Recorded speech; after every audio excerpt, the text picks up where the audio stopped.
It sounds like people need to develop their own individual plans for their families and their businesses. And tell us about floridadisaster.org. Is that a place they can go and, Absolutely. and do what you're talking about, have a plan there that they say, well, let me apply this to my family or my business? Yes, you're right. Every person's plan is going to be different because everybody's needs are going to be slightly different. And so they need to have a plan that suits them individually, you know, whether they have an elderly relative or they have pets or small children.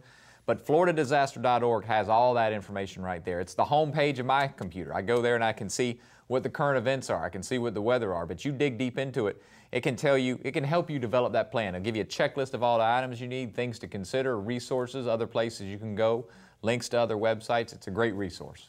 All right, another area for information for Floridians is something your department or your division calls Know Your Zone. Know Your Zone. What is that all about? Well, we're working on helping to educate Floridians about the impact of storm surge. As we saw from last year during Superstorm Sandy and we saw during Hurricane Katrina in Louisiana and Mississippi, storm surge can be extremely destructive. You can hunker down from the wind. If you're in a strong enough building, you can survive strong winds, but you could not survive storm surge coming in and inundating where you are. You have to get away from it. And so what we're trying to do is help educate people about what the storm surge looks like in their community. Because in some areas, it's going to come much further inland than they may realize. You know, some Floridians may think, if I can't see the ocean, I'm going to be fine. But the fact is, storm surge can come in for miles. And so we need people to go to floridadisaster.org and take a look at what the impact could be in their communities and plan accordingly. And then as we communicate real-time threats to them,